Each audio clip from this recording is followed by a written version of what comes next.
So ఇది ఒక bottle ఉంది, ఇది తెలుసు కదా చాలామందికి. ఇక్కడ వరకు వాటర్ వేసాం. అయితే ఇది half filled or half empty. ఎలా ఉంది ఇది?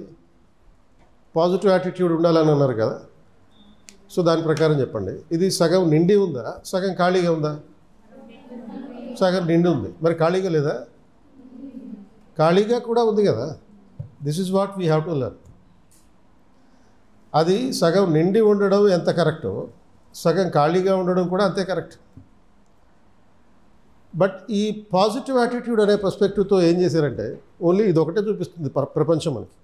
మన పేరెంట్స్, మన టీచర్లు, వీళ్ళందరూ కేవలం సొసైటీలో ఇది ఒకటే చూపిస్తున్నారు, ఇది చూపించట్లేదు.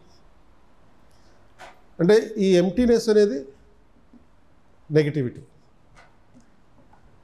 ఆ నెగిటివిటీ కూడా సొసైటీలో ఉంటుంది కదా, వరల్డ్లో ఉంటుంది కదా. ప్రపంచంలో మనకి రెడీమేడ్గా అన్నీ దొరకవు. అంటే మనకి మంచి ఎంత ఉంటుందో చెడు కూడా అంతే ఉంటుంది. As a civil service aspirant, what you are suppose to do is learn that it is both half filled as well as half empty. ఈ రెండింటిని అంగీకరించాలి. అంగీకరించకుండా ఇది సగం నిండి ఉంది, ఖాళీ గురించి నాకు సంబంధం లేదంటే కుదరదు. ఖాళీగా ఉండడం కూడా రైటే, అది కూడా కరెక్ట్ ఆస్పెక్ట్. మనం ఏం చేయాలంటే ఆ ఖాళీగా ఉన్న దాన్ని ఎలా నింపాలి అనేది ఆలోచించాలి. సో హాఫ్ ఫిల్డ్ అనేది మీరు అనేది కరెక్ట్. ఏంటి?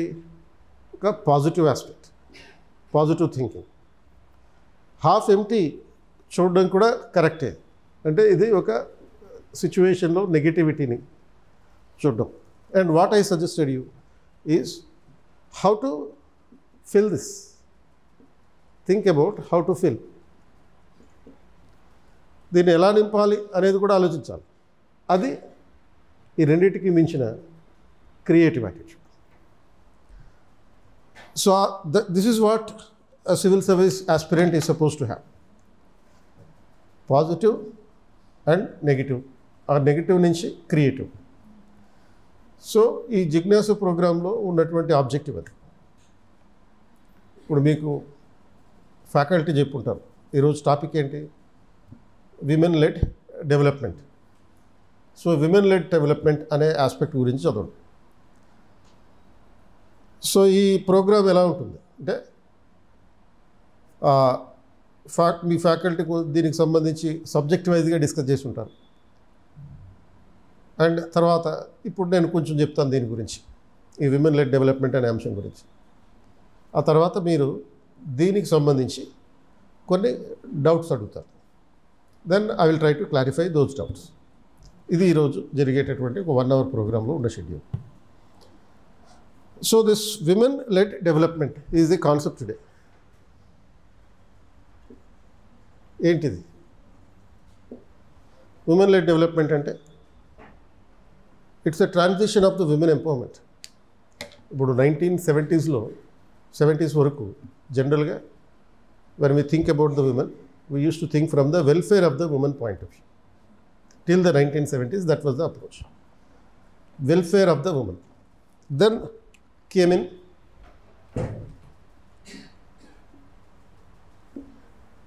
development of woman.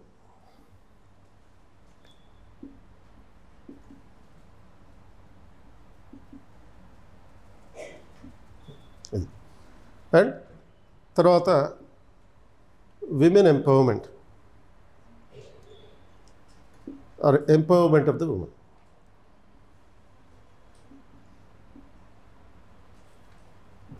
Now women led development, ఇది ప్రస్తుతం ఉన్నటువంటి అప్రోచ్.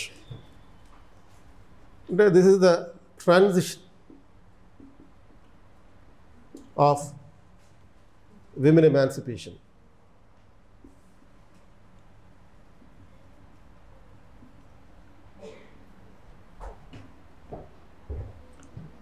సో విమెన్ ఎమాన్సిపేషన్ అంటే ఏంటి? మహిళా విముక్తి పోరాటం అనే ప్రాసెస్లో ఉన్నటువంటి స్టేజెస్, డిఫరెంట్ స్టేజెస్ అన్నమాట. In the beginning, the focus of the women emancipation was on the welfare of the woman, which is protective in orientation. Protective in orientation meaning అమ్మాయిల్ని రక్షించడం ఫండమెంటల్ ప్రయారిటీ. సో దానికోసం ఇప్పుడు suppose women protection laws తయారు చేస్తారు. Women protection laws అంటే child marriages prohibition act ఇలాంటివి, dowry prohibition act. So what is the objective of those legislations? Protecting the women, and women are protected. ఆ program అయిపోయిన తర్వాత next స్టేజ్లో development of the women.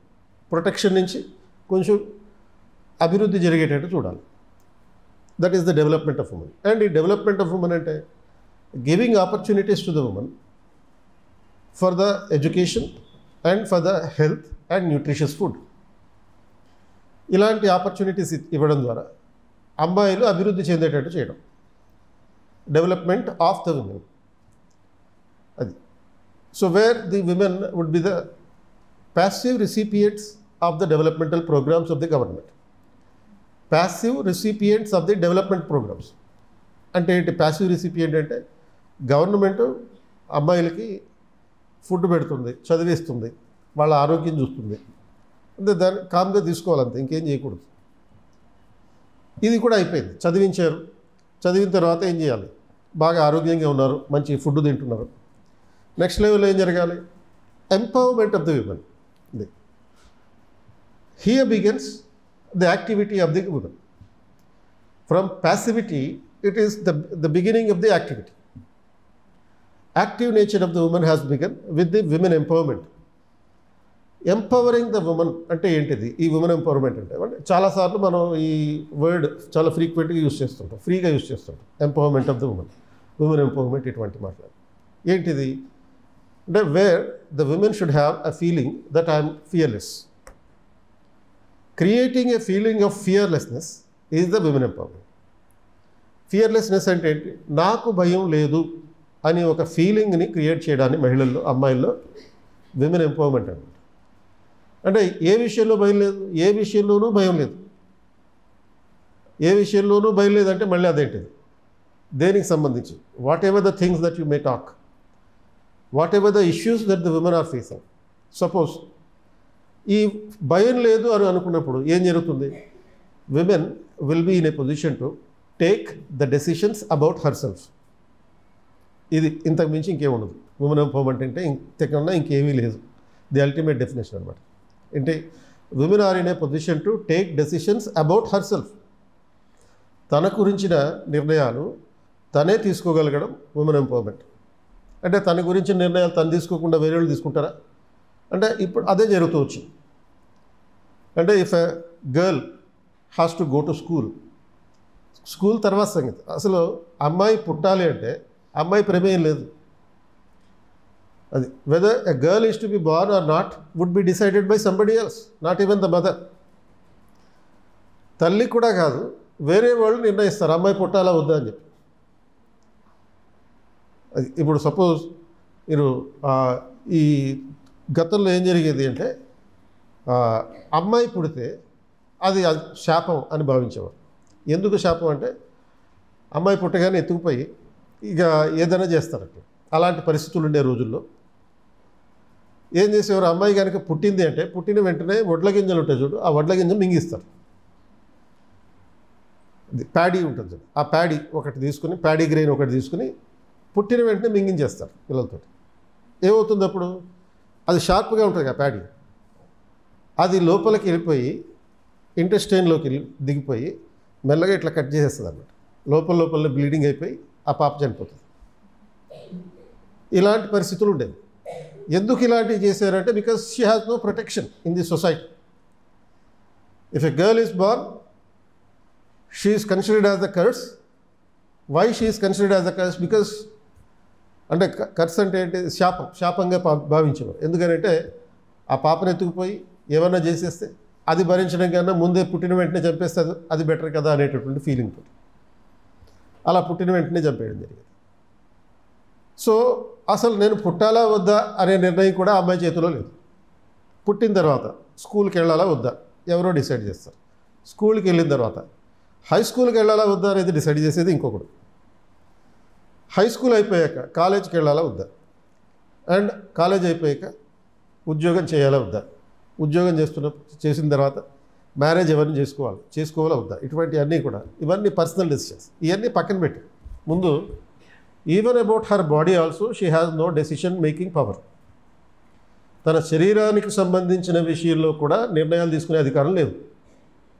అంటే శరీరానికి సంబంధించి అంటే ఏంటి అంటే what dress that you have to wear is decided by somebody else. నువ్వేం బట్టలు ధరించాలి, ఏం ధరించకూడదు, మెన్చురల్ సైకిల్ టైంలో నువ్వు ఇంట్లో ఉండాలా లేకపోతే ఇంటి బయట ఉండాలా, అండ్ 3 రోజులు ఇంట్లో బయట ఉండాలా లేకపోతే 5 రోజులు ఉండాలా, ఇవన్నీ కూడా వేరే వాళ్ళు నిర్ణయిస్తున్నారు. అండ్ అసలు ఫుడ్ తినాలా వద్దా, ఫుడ్ తినడం కూడా ఎలా ఉండేది, ముందు ఇంట్లో జెంట్స్ అందరూ తినేసిన తర్వాత అప్పుడు లేడీస్ తినాలి. ఇలాంటి పరిస్థితులు ఉంటాయి. అంటే ఇప్పుడు సపోజ్ ఇంట్లో ఒక చికెన్ బిర్యానీ ఉందనుకో, చికెన్ బిర్యానీలో బిర్యానీ ఎక్కువ ఉంటుంది, చికెన్ తక్కువ ఉంటుంది అనుకుందాం. చికెన్లో 4 పీసులు మిగిలినాయి. సో ఈ 4 పీసులు మిగిలినప్పుడు ఆ 4 పీసుల్ని అమ్మ ఎలాగో తినదు. ఈ ముగ్గురు మిగిలింది నాన్న, తమ్ముడు, నువ్వు. ఈ 4 పీసులు ఈ ముగ్గురులో ఎవరు తినాలి అంటే నువ్వేం తింటావులే అని చెప్పి అమ్మ ఏం చేస్తుంది, 2 పీసులు ఏమో తమ్ముడికి వేస్తుంది, 2 పీసులు డాడీకి ఇస్తుంది, నీకు చక్కగా బిర్యానీ పెడుతుంది. అంటే ఇలాంటి చిన్న చిన్న విషయాలు హర్ట్ చేస్తాయి, చాలా హర్ట్ చేస్తాయి. ఎందుకంటే చికెన్ బిర్యానీ అనేది ఓ ఫుడ్ కాదు, అదొక ఎమోషన్. మరి నీ ఎమోషన్తో ఆడుకుంటున్నారు ఇక్కడ. అంటే నేను చెప్పింది చిన్న విషయమే కానీ చాలా పెద్ద విషయం. చూడ్డానికి చిన్నదే కానీ it will affect the mental stability of the individual. It will influence the psychological standardness of an individual. కాబట్టి నీకు సంబంధించిన విషయాల్లో నువ్వే నిర్ణయం తీసుకోగలిగితే, నాకు చికెన్ బిర్యానీ తినాలి ఉంది అని అనుకున్నప్పుడు సపోజ్ వెంటనే తినగలగాలి. అంతే తప్ప నీకు బుద్ధి ఉందా లేదా, చికెన్ బిర్యానీ తింటావు ఎప్పుడు పడితే అప్పుడు, ఇలాంటి మాటలు కనుక అంటే then you don't have the power to make the decision. What you have to wear is decided by somebody else. You don't have the sartorial choice. What is that sartorial choice? Sartorial choice అంటే నీకు ఇష్టమైన బట్టలు వేసుకునే హక్కు. అది అంటే నీకు ఇష్టమైన బట్టలు వేసుకుంటే కూడా బయట వాళ్ళు ఎవరినై అనుకుంటారేమో అనేది కూడా లేదు. అండ్ అదన్నా తర్వాత సంగతి. సపోజ్ నీకు ఆవులింత వచ్చిందనుకో, నీకు స్వేచ్ఛగా ఆవలించే అవకాశం కూడా లేదు. ఇప్పుడు గురించి నేను కాదు నేను చెప్పేది, 10-15 ఏళ్ల క్రితం సంగతి చెప్తాను. స్వేచ్ఛగా ఆవలించే పరిస్థితి కూడా లేదు. ఆవలించేవనుకో, ఏంది మగవాళ్ళగా అట్లా ఆవలిస్తున్నావు అంట. అంటే యాజ్ ఇఫ్ ఇది ఆవలించడం అనేది కేవలం పురుషులకున్న జన్మ హక్కు అన్నట్టుగా చెప్తారని. లేడీస్కి ఈ జన్మ హక్కు లేదు. ఆవలిస్తే ఏం చేయాలి, గట్టిగా ఇట్లా పూసేసుకోవాలి నోరు. అదొకటి. రెండోది నవ్వడం. గట్టిగా నవ్వేవనుకో పళ్ళు బయటపడేటట్టుగా. ఎట్లా నేర్పించారు మీకు? మూతికి అడ్డం పెట్టుకుని నవ్వేటట్టుగా మాత్రమే నేర్పించారు. మగవాళ్ళ నవ్వడం ఏంటి అని. 10ంటికి నిద్ర లేచేవనుకో మగరాయిలాగా నిద్ర లేవడం ఏంటి అని. అంటే ఈ హక్కులన్నీ ఎవరికి ఉన్నాయి? 10ంటికి నిద్ర లేచే హక్కు, చికెన్ బిర్యానీ తినే హక్కు, ఆవలించే హక్కు, అండ్ కాలు మీద కాలు వేసుకునే హక్కు. ఇవన్నీ కూడా ఎవరికి ఉన్నాయి? ఓన్లీ బాయ్స్కే ఉంటాయి. ఇది నీ కాలే, అది నీ కాలే, నీ కాలు మీద నువ్వు వేసుకున్నావు, మధ్యలో నువ్వెవరు అడగడానికి అనాలనిపిస్తుంది డాడీని. కానీ అనగలవా? అనలేవు. ఎందుకనంటే ఈ జెండర్ స్టీరియో టైపింగ్ అనే పర్స్పెక్టివ్. జెండర్ స్టీరియో టైపింగ్ అంటే ఏంటి అంటే అమ్మాయిలంటే ఇలా ఉండాలి, అబ్బాయిలంటే అలానే ఉండొచ్చు అనేటటువంటి పర్స్పెక్టివ్. కాబట్టి ఏమైంది, నీకు సంబంధించిన నిర్ణయాలు నువ్వు తీసుకునే హక్కు నీకు లేదు.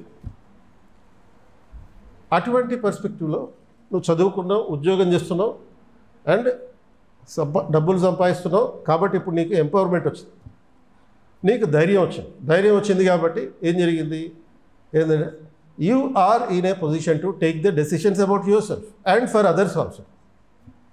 నీ గురించి నువ్వు నిర్ణయాలు తీసుకోగలుగుతావు, వేరే వాళ్ళ గురించి కూడా నిర్ణయాలు తీసుకోగలిగే కెపాసిటీ నీకు వచ్చింది. ఇప్పుడు దాన్ని ఎంపవర్మెంట్ అన్నారు. అండ్ ఆ ఎంపవర్మెంట్ టైంలో బిగిన్ అయిందే ఇది ఈ విమెన్ లెడ్ డెవలప్మెంట్ అనే dimension. When you are taking the decisions about yourself, that is the empowerment. When you could be able to take the decisions for the rest of the society, that is the women led development. అంటే సమాజంలో ఉన్న వాళ్ళ కోసం, ప్రజల కోసం, నీ ఆఫీసులో ఉన్న వాళ్ళ కోసం, నీ ఇంట్లో ఉన్న వాళ్ళ కోసం నువ్వు డెసిషన్స్ తీసుకోగలిగితే అది women led development. Development process is to B led by the women. అంటే ఇప్పటిదాకా ఎలా ఫీల్ అయ్యాం, డెవలప్మెంట్ అంటే అదేదో ఓన్లీ జెంట్స్ చేసే పని, బాయ్స్ చేసే పని, మెన్ మాత్రమే చేసే పని, ఇలాంటి ఫీలింగ్లు ఉండేవి. అలా కాకుండా డెవలప్మెంట్ అనేది ఎకనామిక్ గ్రోత్ కావచ్చు, లేకపోతే సోషల్ చేంజ్ కావచ్చు, పొలిటికల్ లీడర్షిప్ కావచ్చు, ఆర్మీలో కమాండర్స్ కావచ్చు, లేకపోతే ఫ్లైట్ ఎగరేయడంలో కావచ్చు, ఏదైనా సరే పైలట్లాగా కావచ్చు, ఏదైనా సరే ఈ ప్రాసెస్లో లేడీస్ కనుక, గర్ల్స్ కనుక లీడర్షిప్ పొజిషన్స్లో ఉంటే, లీడ్ చేయగలిగితే దాన్ని ఉమెన్ లెడ్ డెవలప్మెంట్ అన్నారు. అందుకే ఇప్పుడు ఇదే కొత్తది కాదు, ఉమెన్ లెడ్ డెవలప్మెంట్ అనేది కొత్తది కాదు, ఏన్షియంట్ పీరియడ్ నుంచి వస్తున్నది. Women were always at the top in the Indian society. They were always leading the society and ours homes. సమాజంలోనూ నాయకత్వం వహించారు, మన ఇంటికి నాయకత్వం వహించారు. అంటే ముందు ఇంటికి నాయకత్వం వహిస్తేనే సొసైటీకి లీడ్ చేయగలుగుతాం. ఇప్పుడు శ్రీకృష్ణుడు యుద్ధానికి వెళ్ళాడు వాళ్ళ వైఫ్ని తీసుకుని. సరదాగా నేను యుద్ధం చేయకుండా పడుకుంటే ఏం చేస్తుందో చూద్దాం అనుకున్నాను. ఎవరు ఆ వైఫ్ పేరేంటి? సత్యభామ. సత్యభామ మరి మా హస్బెండ్ పడిపోయాడు అయ్యో అని చెప్పి ఏడ్చిందా? ఏడవలే. మా ఆయన్ని కొడతావా అని చెప్పి, నీ సంగతి తీస్తావు అని చెప్పి తీసి ఎత్తి కొడితే వాడు అవతల పడ్డాడు, 7 సముద్రాలు అవతల పడ్డాడు. కాబట్టి అక్కడి నుంచే మొదలైంది ఉమెన్ లెడ్ డెవలప్మెంట్ అనేది మనకి. అదొకటే అక్కడి నుంచే మొదలైందంటే ఇప్పుడు సపోజ్ ఈవెన్ హిస్టారికల్గా కూడా ఇది కథ అనుకుందాం, కొంతమంది దీన్ని యాక్సెప్ట్ చేయకపోవచ్చు. హిస్టరీ చూడండి, హిస్టరీలో ఏన్షియంట్ ఇండియన్ సొసైటీలో ఇండస్ వ్యాలీ సివిలైజేషన్ మీరు మొదటిసారిగా చదివే ఒక టాపిక్. ఇండస్ వ్యాలీ సివిలైజేషన్లో మనకి కనపడింది, దొరికింది టెర్రకోటా అమ్మాయి బొమ్మ, అబ్బాయి బొమ్మ. అమ్మాయి బొమ్మ దొరికింది. అబ్బాయి బొమ్మలు ఎందుకు చేయలేదు అడగలేదా మరి? ఓన్లీ అమ్మాయి బొమ్మలే దొరికినాయా, అబ్బాయి బొమ్మలు దొరకలేదా? ఎందుకు ఇలా జరిగింది ఒకసారి ఆలోచించండి. ఒకసారి అట్లా కూడా అంటే because women were leading at the time the society. అందరూ అన్నీ కలిసి చేస్తేనే సిస్టమ్ అనేది ప్రాపర్గా నిలబడుతుంది. మరీ ఎక్స్ట్రీమ్స్ కూడా ఉండకూడదు. ఇప్పుడు సపోజ్ కొంతమంది ఫెమినిస్టులు ఉంటారు. ఈ ఫెమినిస్టులతో చాలా డేంజర్ ఇది. ఫెమినిస్టులు అంటే ఏంటి? ఈ ప్రపంచం అంతా సర్వస్వం లేడీసే, లేడీస్ లేకపోతే నాశనం అయిపోతుంది. ఈ ప్రపంచంలో ఏమైనా ప్రాబ్లం వచ్చిందంటే అది జెంట్స్ వల్లే వస్తుంది, ఈ జెంట్స్ లేకపోతే సుఖంగా బతకగలుగుతాం, ఇలాంటి ఒపీనియన్లు కలిగి ఉండేవాడు. ఇప్పుడు ఎవరో ఒక టీవీ వాళ్ళు రీసెంట్గా ఒక అమ్మాయిని ఇంటర్వ్యూ చేస్తున్నారు. అక్కడెక్కడో సైక్లోన్ వచ్చింది, సైక్లోన్ కదా అది మన కేరళలో ల్యాండ్ స్లైడింగ్ జరిగింది కదా. అసలు ఇది ఎందుకు జరిగి ఉంటుంది అని అడిగితే ఈ జెంట్స్ వల్ల ఎట్లా జరిగింది అన్నట్టు. ఇంతకన్నా ఏమన్నా ఉంటుంది అసలు? దీనికి ఏమన్నా పద్ధతి ఉందా? ఇలా ఉండకూడదు. ఎందుకంటే ఈ ప్రపంచం మీద అమ్మాయిలు ఎంత ఇంపార్టెంటో అలాగే అబ్బాయిలు కూడా అంత important. Imagine a situation where all the men are disappeared in this world. మొత్తం ప్రపంచంలో ఉన్నటువంటి జెంట్స్ అందరూ మాయమైపోయారు అనుకుంటాం. నేను ఆ కెమెరా తీసేవాళ్ళు అందరూ మాయమైపోయారు అనుకుంటాం. ఈ జెంట్స్ అందరూ మాయమైపోయారు అనుకుంటాం. ఓన్లీ గర్ల్సే మిగిలారు. ఈ ప్రపంచం ఎంత వరస్ట్గా ఉంటుందో చూడండి ఈ జెంట్స్ లేకపోతే కనుక. సేమ్ ఆపోజిట్లో కూడా చూడండి, ఆపోజిట్లో కూడా ఈ ఫెమినిస్టులు ఎట్లయితే ఉన్నారో మ్యాస్కులిన్ ఐడియాలజీ ఉండేవాళ్ళు కూడా అంతే ఉంటారు. అంటే వీళ్ళకి లేడీస్ అంటే అసహ్యం, ఈ ప్రపంచంలో జరిగే సమస్యలన్నిటికీ లేడీసే కారణం అనే టైపు ఇంకో కేటగిరీ ఉంటుంది. వీళ్ళకి చెప్పండి అసలు ఒకసారి ఈ ప్రపంచంలో ఈ సగం మంది అమ్మాయిలు ఉన్నారు కదా, వీళ్ళందరూ మాయమైపోయారు. అప్పుడు జెంట్స్ ఎందుకు పనికి రాకుండా పోతారు. ఏం చూడాలి, ఎందుకు బతకాలి, పొద్దున్నే ఎందుకు లేవాలి, జాగింగ్ ఎందుకు చేయాలి, 6 ప్యాక్ ఎందుకు పెంచుకోవాలి, ఏం అవసరం ఇవన్నీగా ఒక్క అవసరం కూడా ఉండదు. కాబట్టి both men and women are equally important. అది అంటే ఈ ఆకాశంలో నువ్వొక సగం నేనొక సగం అని అంటారు. అంటే నువ్వొక సగం అంటే ఫీమేల్, ఇంకొక సగం మేల్, ఈ ఇద్దరు కలిస్తేనే అది సంపూర్ణం. అంటే ద కాంప్రహెన్సివ్నెస్, యూనివర్స్ అనేది నిలబడుతుంది. సో అందుకనే శివుడు ఏం చేశాడు, లేడీస్ని ఇట్లా పక్కకు పెట్టకుండా తనలోనే పెట్టుకున్నాడు. అది అందుకనే శివుడిని ఏమంటారు, అర్ధనారీశ్వరుడు అన్నారు. అండ్ అందుకనే మనం ఈ ఏన్షియంట్ పీరియడ్ నుంచి, అంటే ఇండస్ వ్యాలీ సివిలైజేషన్ నుంచి పూజ చేసింది ఎవరిని పూజ చేసాం? మదర్ గాడెస్ని పూజ చేసాం. మదర్ గాడెస్ అంటే ఏంటి? మొత్తం ఈ విశ్వానికే సూపర్ పవర్ లేడీ. అండ్ అలాగే ఈ మదర్ గాడెస్తో పాటు ఇంకెవరిని పూజ చేసాం? శివుడిని కూడా పూజ చేశారు. So this is where the beginning of the women giving a higher position, leadership position to the woman has begun. Indus valley civilization నుంచే ఉంది. వేదిక్ పీరియడ్లో కూడా మొత్తం ఈ 3 కోట్ల దేవతలు అని అంటాం కదా, ఆ 3 కోట్ల దేవతల్లో మోస్ట్ పవర్ఫుల్ ఎవరు? 3 కోట్లు ఉన్నారు సరే, అందులో శివుడు, ఈ బ్రహ్మ, విష్ణువు వీళ్ళందరూ ఉన్నారు, ఓకే, ఇంద్రుడు వీళ్ళందరూ ఉన్నారు. అందరికన్నా పవర్ఫుల్, త్రిమూర్తుల కన్నా పవర్ఫుల్ ఎవరు? అమ్మవారు. అంటే పార్వతి, అంటే కనకదుర్గ, అంటే మొత్తం 9 రకాల శక్తులు ఎవరైతే ఉన్నారో వాళ్ళందరూ కలిపి. So women are given such a key position in the ancient period, but over a period of time with the invasion of the medieval the central Asian rulers, gradually women have been made to confine to the homes. So ఇప్పుడు మళ్ళీ దీని గురించి ఇట్లా మళ్ళీ మాట్లాడాల్సి వస్తుంది. అంటే యూజువల్గా మనం మార్చి 8న సెలబ్రేట్ చేసుకుంటాం. ఏంటది? ఉమెన్స్ డే సెలబ్రేట్ చేసుకుంటాం. సో యాక్చువల్గా ఉమెన్స్ డే సెలబ్రేట్ చేసుకోని రోజు రియల్ ఎంపవర్మెంట్ వచ్చినట్లు. ఉమెన్స్ డే సెలబ్రేట్ చేసుకుంటున్నాం ఎందుకని? It is not a matter of celebration, it should not be a matter of celebration. We are celebrating something weakness. ఒక బలహీనమైనటువంటి పరిస్థితి ఉంది, దాన్ని ఇంకా బలోపేతం చేయాలనే ప్రయత్నంలో సెలబ్రేషన్లు పెట్టుకున్నాం. ఇలాంటివన్నీ పెట్టుకోకుండా ఉన్న రోజు అది విమెన్ లెడ్ డెవలప్మెంట్ సాధించినట్టు. ఏం జరగాలి? యాక్చువల్గా మెన్స్ డే జరుపుకోవాలి. మెన్స్ డే ఎప్పుడు జరుపుతారు? మెన్స్ డే ఎప్పుడు జరుపుతారంటే ఎప్పుడైతే ఈ జెంట్స్ అందరూ బలహీనమైపోయాము, మమ్మల్ని ఆదుకోండి అని చెప్పి అంటారో అప్పుడు మెన్స్ డే చెప్తారు. సో ఇలాంటి కాన్సెప్ట్లో, అంటే విమెన్ లెడ్ డెవలప్మెంట్లో ఏం చేస్తారంటే women will lead everything.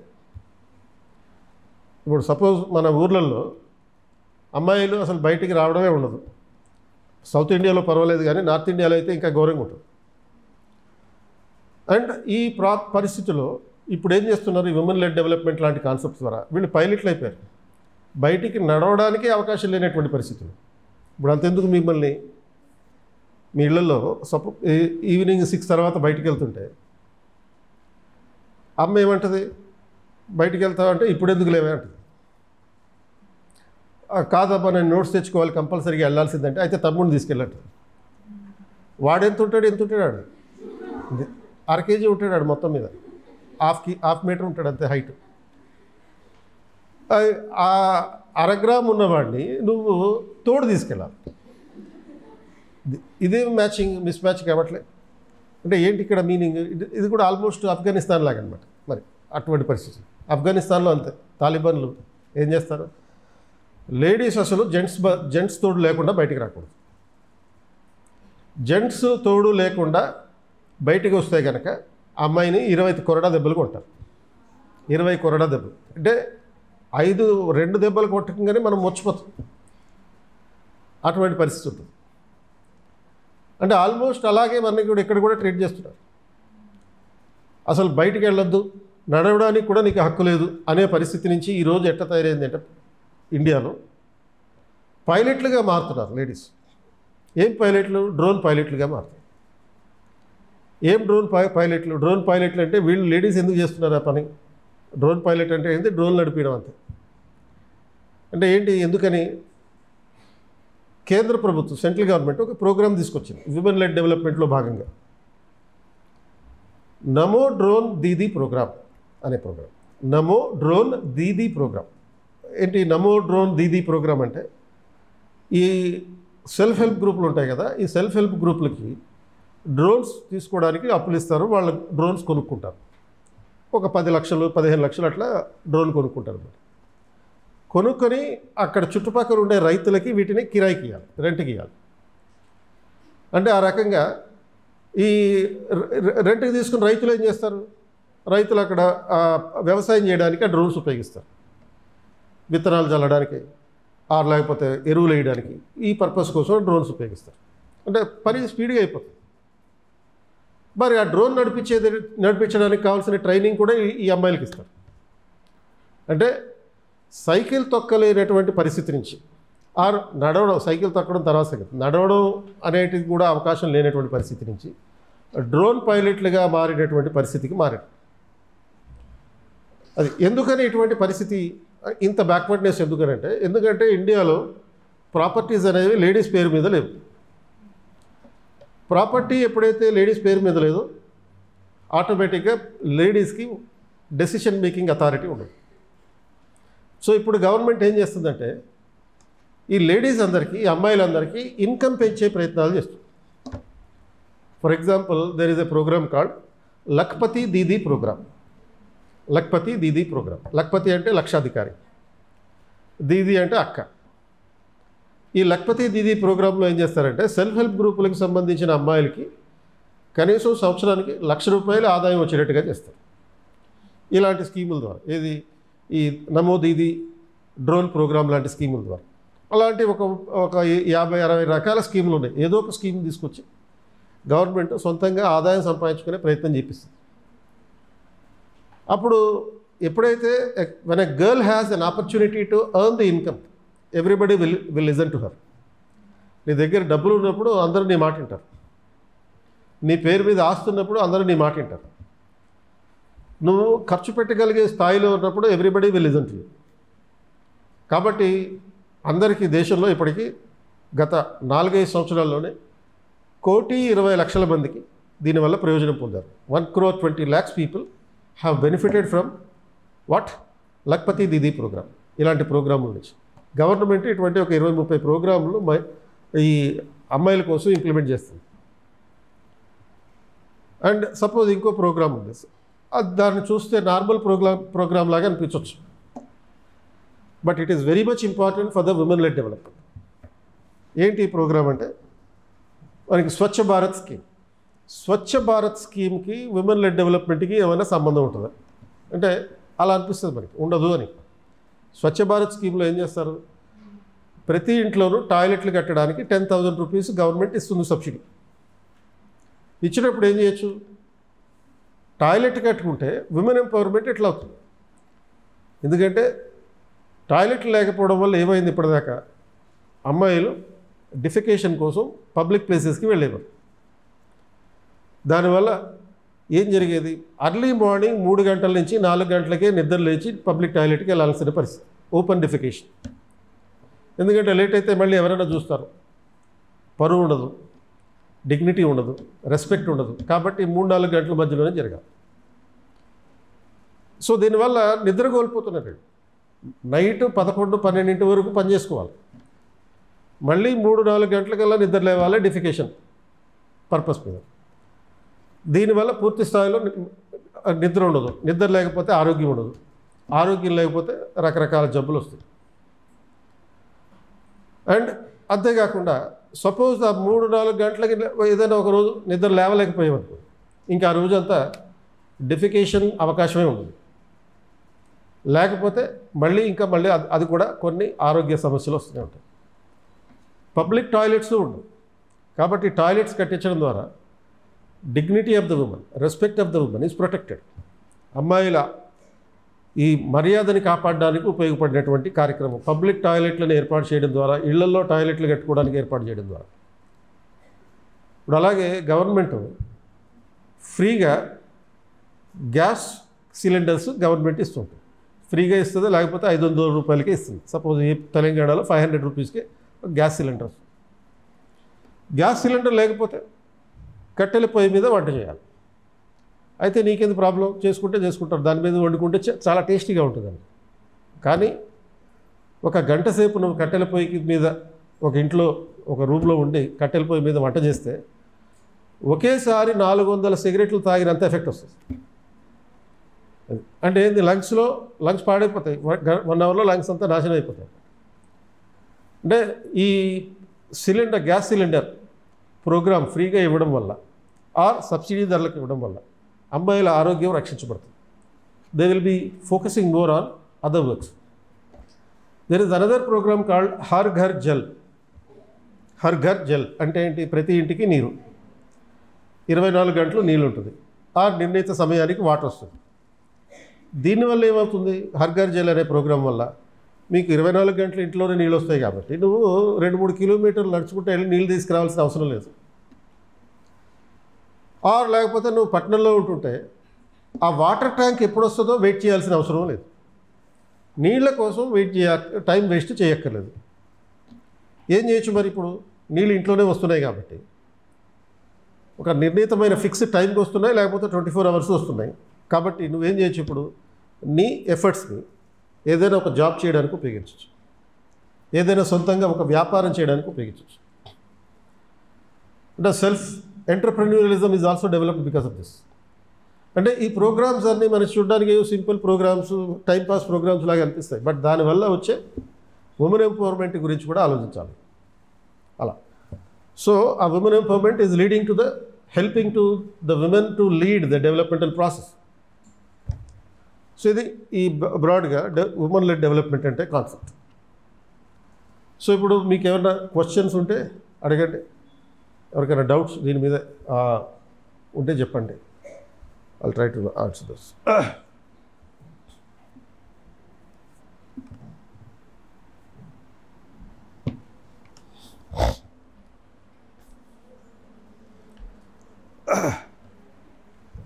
So women welfare, లేకపోతే women led development, women empowerment, ఈ ఆస్పెక్ట్స్కి రిలేటెడ్గా if any one of you have any questions.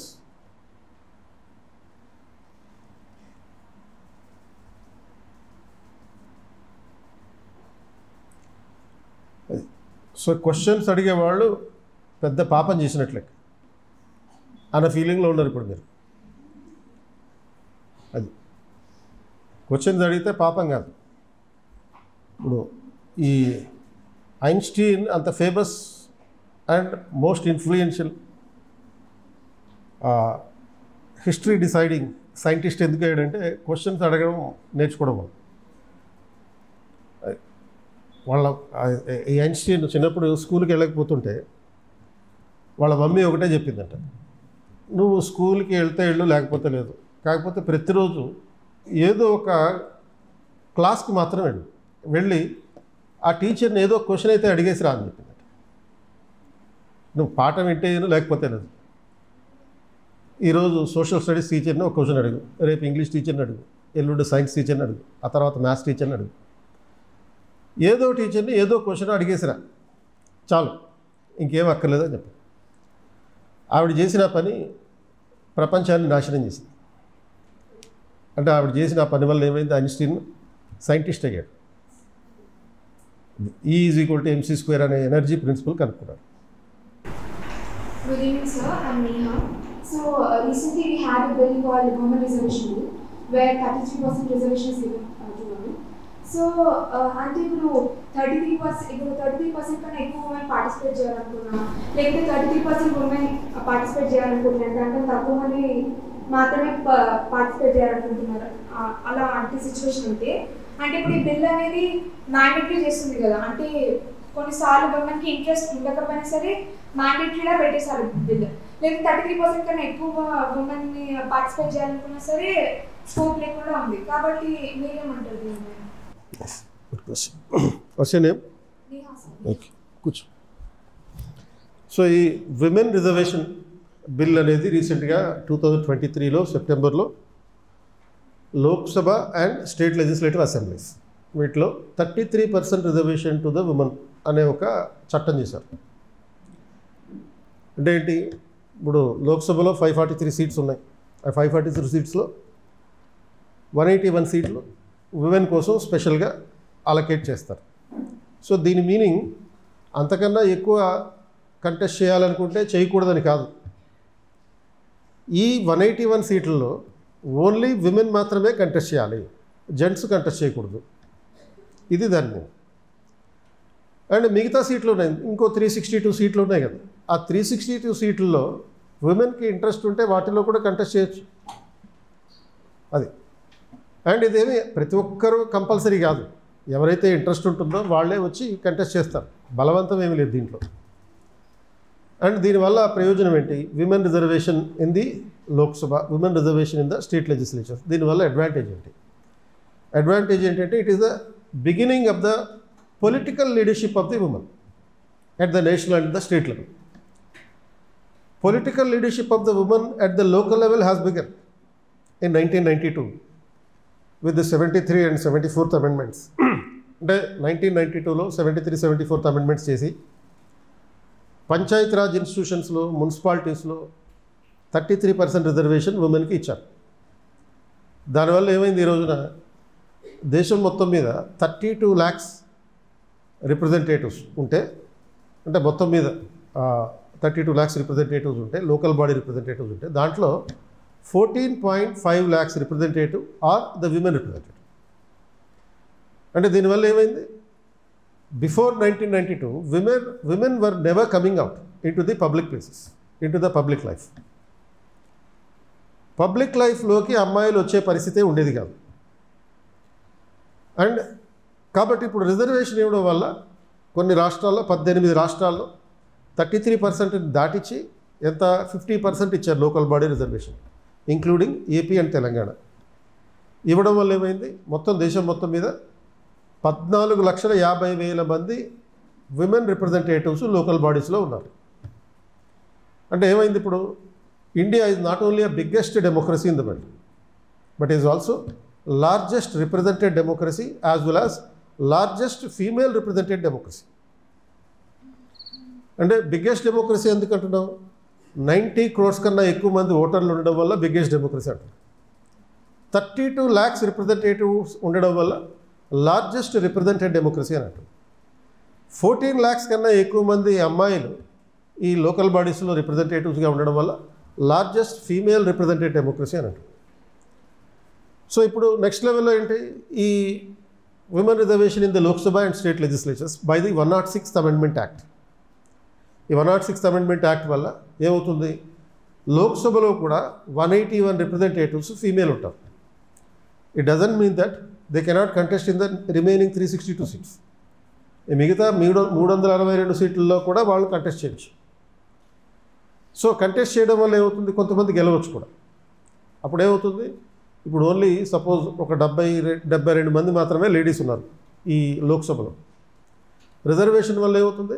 181 minimum ఉంటారు, మినిమం 181 ఉంటారు. అండ్ అంటే ఇంకా పైన కూడా ఇంకా ఎక్కువ ఉండొచ్చు. 362 కాన్స్టిట్యున్సీస్లో కూడా కంటెస్ట్ చేసి గెలవచ్చు. అప్పుడు కనీసం 200 మంది లేడీస్ రిప్రజెంటేటివ్స్ ఉంటారు మినిమం.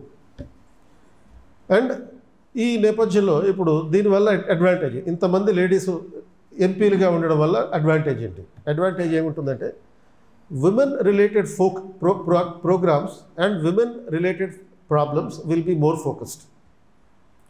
అమ్మాయిలకి సంబంధించిన ఇష్యూస్ ఏవైతే ఉంటాయో వాటి మీద ఇంకా ఎక్కువ డిబేట్ జరుగుతుంది. అది. సో రిజర్వేషన్ ఇవ్వడం అంటే giving the opportunity for the protection and to improve the representation. It doesn't mean that you are forced to contest the elections. It doesn't mean that in the remaining constituencies you are not allowed to contest. Minimum 181 సీట్లలో పోటీ చేయొచ్చు, ఇష్టమైన వాళ్ళే పోటీ చేయొచ్చు. కంపల్సరీగా ప్రతి చోట నుంచి అందరూ వచ్చి పోటీ చేసే పరిస్థితి అయితే ఉండదు. మిగతా 362 సీట్ల నుంచి కూడా ఇంకా ఎక్కువ మంది పోటీ చేయొచ్చు. పోటీ చేసినంత మాత్రాన ఈ 362 సీట్ల నుంచి కంపల్సరీగా పోటీ చేయడం జరగాలి అవసరమైతే. కాబట్టి రిప్రజెంటేషన్ అనేది ఇంకా డబుల్ అయ్యే అవకాశం కూడా ఉంటుంది. అంటే ఇందులో ఎలా ఉంటుందంటే ఇప్పుడు కాన్స్టిట్యున్సీ నెంబర్ ప్రకారం కాన్స్టిట్యున్సీ నెంబర్ ఉందనుకోండి, అంటే 1 to 181 ఉందనుకోండి. ఇప్పుడు ఈ election year as an example I'm telling you 2029లో 1 to 181 కంటెస్ట్ చేస్తారు. చేసిన తర్వాత మళ్ళీ 2034లో ఎలక్షన్ ఉంటుంది. ఎలక్షన్ ఉన్నప్పుడు కాన్స్టిట్యున్సీ నెంబర్ 182 నుంచి 362 కంటెస్ట్ చేస్తారు. 2039లో కాన్స్టిట్యున్సీ నెంబర్ 363 నుంచి 543 వరకు కంటెస్ట్ చేస్తారు. అంటే ఇది రొటేషన్ ప్రకారం మారుతుంది. అంటే ఇక్కడ రిజర్వ్ అయిన సీట్లు రిలీజ్ అయిపోయి 2034లో ఈ సీట్లు రిజర్వ్ అవుతాయి. మళ్ళీ 2039కి ఇవి రిలీజ్ అయిపోయి ఈ సీట్లు రిజర్వ్ అవుతాయి.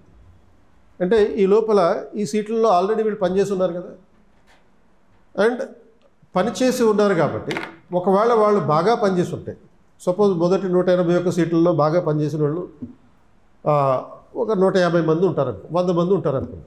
ఈ 100 మంది కనుక బాగా పనిచేయడం అంటే ఏంటి? ప్రజలకు ఇష్టమైన విధంగా పనిచేసి పెట్టడం, పబ్లిక్ వెల్ఫేర్ కోసం పనిచేయడం. ఈ 100 మంది మళ్ళీ కంటెస్ట్ చేశారనుకో, ఈ 100 మందిలో 50 మంది మళ్ళీ గెలిచారనుకో. అంటే అప్పుడు ఏమవుతుంది?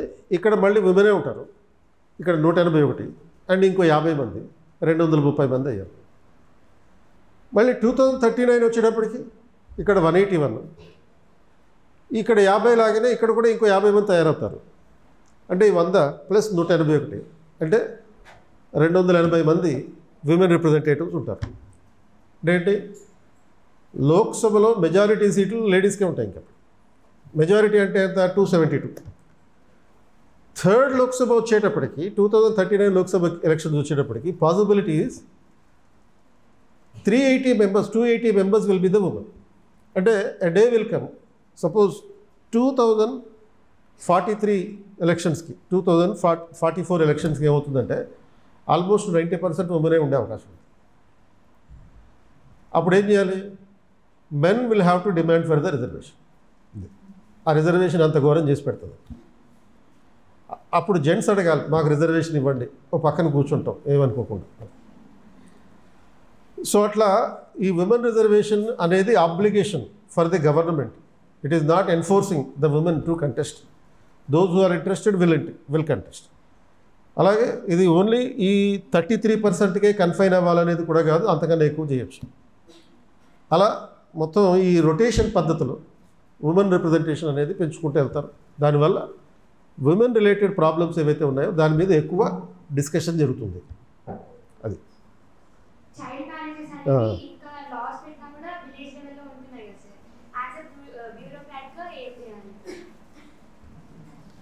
సో సిన్స్ చైల్డ్ మ్యారేజెస్ ఇంకానే ఉంటూనే ఉన్నాయి అనేది ఒక రియాలిటీ, సాడ్ రియాలిటీ.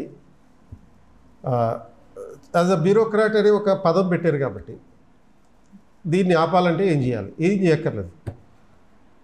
మీరు అందులో దీనికి చైల్డ్ మ్యారేజెస్ ఆపడానికి ఒక చట్టం ఉంది కదా, చైల్డ్ మ్యారేజెస్ ప్రొహిబిషన్ యాక్ట్ 2006 ఉంది. ఆ చట్టాన్ని యాజ్ ఇట్ ఈస్గా ఇంప్లిమెంట్ చేయడమే, ఎవరికీ భయపడకుండా. ఇప్పుడు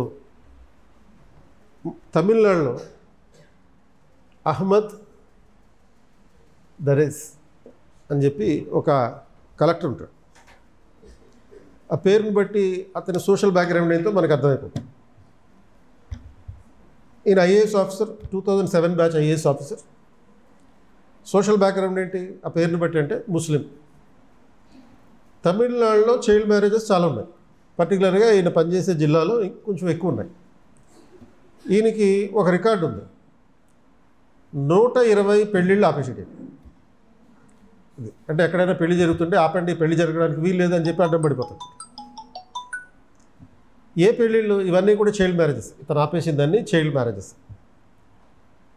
అండ్ ఇందులో ఈ 120 పెళ్ళిళ్ళలో దీంట్లో సుమారుగా 90 పెళ్ళిళ్ళ వరకు ముస్లింల పిల్లలకి సంబంధించిన మ్యారేజెస్. అండ్ ఈయన himself is a Muslim and he has stopped 90 marriages among the Muslim families. ఎందుకని? చైల్డ్ మ్యారేజెస్ అనేవి ముస్లిమ్స్లో ఎక్కువ ఉంటాయి. ఎందుకంటే as soon as a girl turns 16 or reaches the age of puberty, she is made to get married. అది అంటే majority age రాకముందే marriage చేసేటటువంటి అవకాశం ఈ ఇస్లాంలో ఉందన్నమాట, షరియత్ లా ప్రకారం ఉంది. సో కాబట్టి బట్ దీనికి కాంట్రాస్టింగ్గా ఉన్నటువంటి చట్టం ఏంటి? Child marriage prohibition act. ఈ దరేజ్ అనే ఆయన, ఈ అహ్మద్ దరేజ్ అనే ఆయన by profession he is a collector, by education he is a doctor. MBBS చదివి సివిల్ సర్వీస్ రాసి కలెక్టర్ అయ్యాడు 2007లో. And he knows the health consequences when a child is got married that will happen in the future. అంటే health consequences అంటే ఏంటి? Medical and health emergencies వచ్చే అవకాశం ఉంది. అంటే అమ్మాయికి సపోజ్ 14 ఏళ్ళకు 15 ఏళ్ళకు మ్యారేజ్ చేసాం అనుకో, ఆ ఏజ్లో అమ్మాయి కనుక ప్రెగ్నెంట్ అయిందనుకో, ఆ ప్రెగ్నెంట్ అయిన తర్వాత వచ్చేటటువంటి హెల్త్ ఇంప్లికేషన్స్ ఎలా ఉంటాయో as a doctor he knows it very well. కాబట్టి ఇది తన మతానికి సంబంధించిన వాళ్ళ ఇళ్లలోనే 90 మ్యారేజ్లు ఆపేశాడు. ఈయన ఏం చేశాడు? ఏమి చేయలే. తమిళనాడుకి సంబంధించిన చైల్డ్ మ్యారేజెస్ ప్రొహిబిషన్ యాక్ట్ ఏదైతే ఉందో అది ఒక బ్యూరోక్రాట్గా పర్ఫెక్ట్గా ఇంప్లిమెంట్ చేసాడు అంతే. ఒకనొక సందర్భంలో అయితే ఈ కలెక్టర్ మాకొద్దు, ఈ కలెక్టర్ని ట్రాన్స్ఫర్ చేయండి అని చెప్పి కొంతమంది ముస్లిం గ్రూప్స్ ఈయన ఆఫీస్ ముందు వచ్చి ధర్నా కూడా చేశారు. ధర్నా చేసిన చీఫ్ మినిస్టర్తో సహా ఎవ్వరు ఏమీ అనలేదు. ఎందుకు? What he was doing is nothing wrong. Prevention of child marriages is necessary. Prohibition, in fact prohibition of the child marriage is necessary in the long term health interest, medical and health interest of the girls. కాబట్టి మనం చేయాల్సిందలా as a bureaucrat మీరు చేయాల్సిందలా ఏంటి అంటే కేవలం ఆ చట్టాన్ని అమలు చేస్తే చాలు, కొత్తగా ఏమీ చేయక్కర్లేదు యాజ్ అ బ్యూరోక్రస్ట్. కాబట్టి చైల్డ్ మ్యారేజెస్ని ఆపితే అమ్మాయిలు చదువుకోగలిగితే ఉద్యోగం చేయగలుగుతారు, ఆర్ వ్యాపారం చేయగలుగుతారు, ఆర్ లేకపోతే నమో డ్రోన్ దీదీలాగా ఆ పైలట్లు కాగలుగుతారు.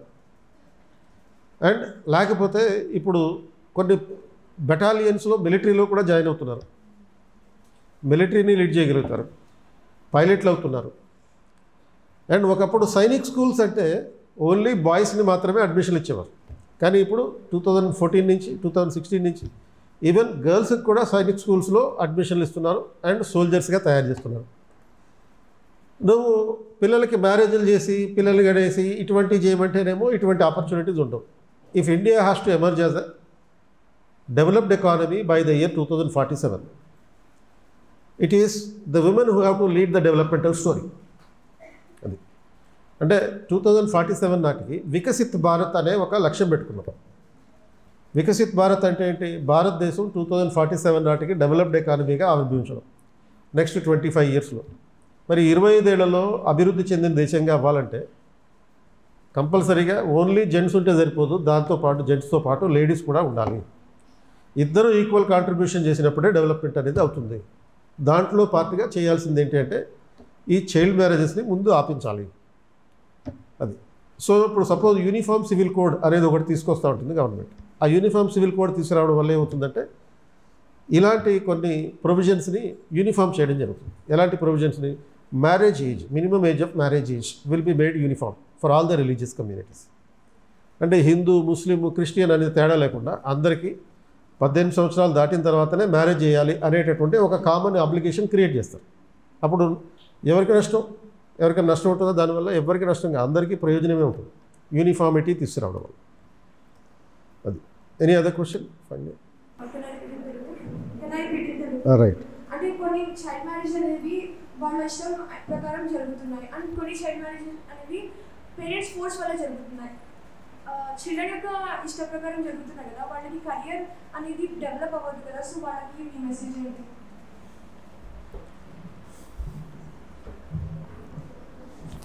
So child marriages taking place at the wish of the children does not exist actually. అంటే నిజానికి పిల్లల ఇష్టం ప్రకారం మ్యారేజ్ జరుగుతుంది అనేటటువంటి పరిస్థితిని పేరెంట్స్ తీసుకొస్తారు. అంటే పేరెంట్స్కి స్కిల్స్ ఉంటాయి, కొన్ని సైకాలజిస్టులకి కూడా లేనటువంటి కొన్ని స్కిల్స్ ఉంటాయి. అంటే మనకి ఇష్టం లేని విషయాన్ని మనని ఏదో ఒకటి చెప్పి ఒప్పించేస్తారు. And the best psychologist in this world are the parents. So దీన్ని ఏ పిల్లలకి ఇష్టమే కదా అన్నట్టుగా కన్వే చేస్తారు పబ్లిక్లో, రైట్. సో కాబట్టి పిల్లలకి ఇష్ట ప్రకారం వాళ్ళు మ్యారేజ్ చేసుకుంటున్నారు అనేటటువంటిది అయితే ఉండదు. అది పేరెంట్స్ చేసేటటువంటి బలవంతమే. ఫోర్స్డ్ మ్యారేజే అది. పిల్లలకి పెళ్లి చేయడం అంటే ఫోర్స్ మ్యారేజే, ఇంకా దాంట్లో ఇంకా వేరే సెకండ్ థాట్ అనేది ఉండదు. ఎందుకంటే law is different and morality is different. Morality అంటే సొసైటీకి యాక్సెప్ట్ ఉండేది, లా అంటే గవర్నమెంట్ చేసేది. గవర్నమెంట్ ప్రకారం ఏ ఏజ్ తర్వాత మ్యారేజ్ చేసుకోవాలి, నీకు ఇష్టం ఉన్నా ఇష్టం లేకపోయినా ఏదైనా సరే ఏ ఏజ్ తర్వాత గర్ల్స్కి 18 years తర్వాతనే మ్యారేజ్ చేయాలి. సొసైటీలో అంటే ఇస్లామిక్ సొసైటీలో ఏం చెప్తున్నారు, 16 లోపలనే మ్యారేజ్ చేసేయమని చెప్తున్నారు. మరి your morality should not contradict with the law. నువ్వు నమ్మేటటువంటి నీతి ఏదైతే ఉంటుందో ఆ నీతి చట్టానికి విరుద్ధంగా ఉండకూడదు. అంటే ఇప్పుడు ఫర్ ఎగ్జాంపుల్ రాబిన్ హుడ్ ఉంటాడు. రాబిన్ హుడ్ తెలుసా? రాబిన్ హుడ్ ఏం చేస్తాడు, ధనవంతుల దగ్గర నుంచి డబ్బులు దోచుకొని డబ్బు లేని వాళ్ళకి పంచుతూ ఉంటాడు. ఇది మంచిదే చెడ్డదా? వరస్ట్. మంచిది చెడ్డది అనే తేడా లేదు అసలు. ఇంకా దాని గురించి ఆలోచించకూడదు. This is the worst thing that can happen in a society. ఎందుకనంటే ఇప్పుడు సపోజ్ నేను రాబిన్ హుడ్ అని చెప్పకుండా మీ ఇంటికి వచ్చి ఒకడు దొంగతనం చేశాడు, ఇది మంచిదా చెడ్డదా అన్నాను అనుకో, చెడ్డదా అంటాం డెఫినెట్గా. అండ్ కొంచెం స్టోరీని ఎక్స్టెన్షన్ చేసి మీ ఇంటికి వచ్చి దొంగతనం చేశాడు, ఆ డబ్బులు తీసుకెళ్ళి మీ పక్కింట్లో ఉండే పేదవాళ్ళ పిల్లలకి పంచాడు, ఇది రైటా రాంగా? ఇది మంచిదా చెడ్డదా? నోరు లేవదు ఇప్పుడు కొంచెం. ఇందాక ఆల్రెడీ ఒకసారి మంచిదని చెప్పాం, మళ్ళీ చెడ్డదని చెప్పేసాం, ఇప్పుడు ఇంకేం చెప్తే ఇంకేమంటాడో, ఈ డైలమా అనేది మొదలైంది ఇప్పుడు. సో కాబట్టి నువ్వు ఈ రాబిన్ హుడ్ మంచోడా చెడ్డోడా అంటే మంచోడా అన్నావు, ఎందుకంటే మీ ఇంట్లో దొంగతనం చేయలేదు కాబట్టి. ఆ రాబిన్ హుడ్ మీ ఇంటికి వచ్చి దొంగతనం చేస్తే వాడు డెఫినెట్గా వాడు సచ్చినోడే, ఇటు జిమ్మడి పోను, ఇటువంటివన్నీ ఉంటాయి. So robin hood philosophy or robin hood ethics, robin hood economics, ఇలా కొన్ని కాన్సెప్ట్స్ ఉంటాయి. ఈ కాన్సెప్ట్స్ అన్నిటి ప్రకారం వాడు చేసింది దొంగతనం, అది ఇల్లీగల్ కాబట్టి డెఫినెట్లీ రాంగ్. టైగర్ నాగేశ్వరరావు అనే ఒక సినిమా చూసుంటారు మీరు, అది నిజంగా జరిగిన సంఘటన. కొండవీటి దొంగ అని ఇంకో సినిమా ఉంది చిరంజీవి, అందులో కూడా అదే కాన్సెప్ట్. ఇది ధనవంతుల దగ్గర నుంచి దొంగతనం చేసి పేదవాళ్ళకి పంచిపెట్టడం. వీళ్ళందరూ చేసేది ఒకటే, ఇది వాడికి టైంపాస్ కోసం దొంగతనం చేయడం, ఆ పైసలు తీసుకొచ్చి పేదవాళ్ళకి పంచిపెట్టడం. అయితే దీంట్లో ఏం మిస్ అవుతుంది? అకౌంటబిలిటీ మిస్ అవుతుంది అండ్ ట్రాన్స్పరెన్సీ మిస్ అవుతుంది. నువ్వు దొంగతనం చేసావు, ఎంత దొంగతనం చేసావు, ఎవరికి లెక్క చెప్పావు? 2, పేద ప్రజలకి అప్పచెప్తున్నా అంటున్నావు. నువ్వు ఎంత దొంగతనం చేసావు, ఎంత అప్పచెప్పావు, నువ్వు సొంతంగా ఎంత ఖర్చు పెట్టుకున్నావు, ఈ లెక్కలు ఎవడు తెలుస్తాడు? హూ ఈజ్ రెస్పాన్సిబుల్ అయితే ఎవడు బాధ్యత దీని అంతటికి? ట్రాన్స్పరెన్సీ ఎక్కడుంది, అకౌంటబిలిటీ ఎక్కడుంది, గుడ్ గవర్నెన్స్ ఎక్కడుంది? మరి ఇవన్నీ లేవు కదా. ఇప్పుడు ఈ టైగర్ నాగేశ్వరరావు దొంగతనం చేసి ఓ ₹1,00,000 దొంగతనం చేస్తే అందులో ఓ 20,000 తాగేస్తాడు, ఇంకో 30,000 తన గర్ల్ ఫ్రెండ్కి ఇచ్చుకుంటాడు, అండ్ ఒక ₹20,000 పబ్లిక్కి ఇస్తున్నాడు. ఎందుకు ఇస్తున్నాడు? పోలీసులు ఎవరైనా వస్తే ఆ ఇన్ఫర్మేషన్ నాకు ముందే చెప్పని చెప్పడం, మిగతా పైసలు అట్లా ఇట్లా ఖర్చు పెట్టేస్తున్నాడు. మరి ఇదంతా మొత్తం డీటెయిలింగ్ వెళ్ళినప్పుడు టైగర్ నాగేశ్వరరావు కానీ, లేకపోతే కొండవీటి దొంగ కానీ, లేకపోతే ఈ రాబిన్ హుడ్ కానీ చేసే దాంట్లో ఎక్కడా మంచి కనపడదు మనకి. అలాగే పైకి కొన్ని విషయాలు నీతివంతంగా ఉంటాయి, బట్ యాక్చువల్గా ఇల్లీగల్, యాక్సెప్టబుల్, సోషల్లీ అవి యాక్సెప్టబుల్ కాకూడదు. అంటే దీన్ని అల్యూర్మెంట్ అంటారు.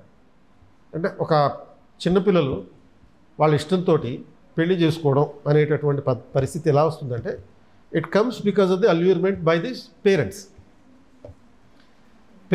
అల్యూర్మెంట్ అంటే ఏంటి? మభ్య పెట్టడము. ఏమైనా మభ్య పెడతారు? దేని విషయంలో మభ్య పెడతారు? పెళ్లి చేసుకుంటే మంచి ఫంక్షన్ చేస్తారు, నీ మీద ఫోకస్ పెడతారు, అందరూ వచ్చి నీకు గిఫ్ట్లు ఇస్తారు, చక్కగా మేకప్ అవ్వచ్చు. మేకప్ అవ్వడానికి ఎవడైనా పెళ్లి చేసుకుంటారా? అలాంటి పద్ధతులు కూడా, పరిస్థితులు కూడా ఉన్నాయి. అదొక దరిద్రం మన దేశంలో ఉన్నటువంటిది.